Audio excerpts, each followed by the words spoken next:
can this team be a contender in the mile and a halves? Probably not immediately. I think next week we'll see. And, this is obviously a track in Las Vegas where Josh got his second career Xfinity Series victory when he was subbing for Michael Annett in the one pilot car for Junior Motorsports back in 2022. So it's not like, or 21, sorry.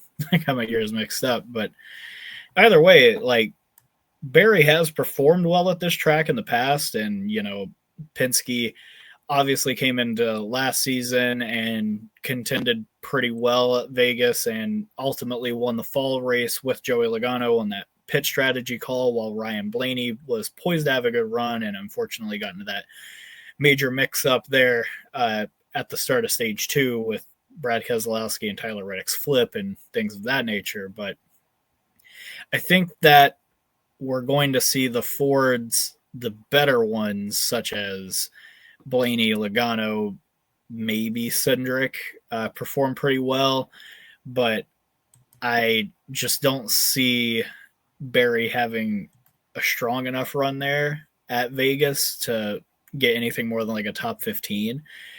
But if he does perform well, then I think the sky's the limit with this team outside of road courses. He showed a lot of speed at Atlanta. He showed a lot of speed this weekend at Phoenix, which I don't know if it was on this show or if it was on the Gay Racing podcast, but I did mention coming into this year that having the data for both Logano and Blaney, having data to look over for championship caliber drivers is only going to help make Josh Berry a better driver. And it seems that those fruits are already ripe for plucking at this point. So, it's nice to see the 21 car really start to perform and have some consistent level of excellence in that program. I know that they've kind of struggled since the departure of Ryan Blaney for Team Penske back in 2018. Didn't get a win for 7 years until last summer, but I think that they could have a much shorter gap between victories if they can keep this kind of performance up. So I would be very surprised this weekend if they're anything better than a top 15 car coming into Las Vegas. But if they come out of here or come out of the Sin City with a top 10 and solid stage points, I think you could pencil them into the playoffs at that point. They've obviously got the speed at these flatter tracks, and that first round of the playoffs would be shaping up quite well for that Wood Brothers car. I'll tell you that.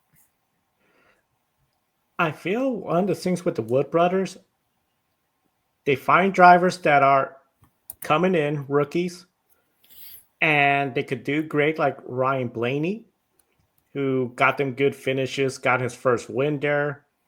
Or they could be not nothing really. I mean, Harrison Burton, we know how he got his wins. A win is a win. That's great. Or they get drivers that seem to be like a Paul Menard, somebody that's okay, they got the experience, or Ricky Rudd. Got some funding. They bring the funding, but they just are missing that level to get in the victory lane. I feel Josh Berry is a driver that has potential. Still, he has the talent. I was wondering what would happen with him and Rodney Shows being split up, but I mean, if he didn't make that odd move on the last lap of Atlanta, that would have been another top 10 finish for sure, rather than outside the top 20 in a wrecked car. If he could keep it together, just not make mistakes, if they come out with a top 10 finish, qualifying the top 15, I would say they have a decent chance. They have the Penske equipment. I mean, for a while, he was the lead Penske driver after Logano got that penalty today. So there's potential there, but I think they just have to be perfect. The pits crew has to be good. Josh Berry, especially running up front more frequently, has to do it. One track I think Barry has to feel pretty good about, Bristol. We remember how he did last year until the tires started to fall off in that crazy race where tires were falling off quickly if you weren't careful. We'll see what happens. A lot of potential for that 21.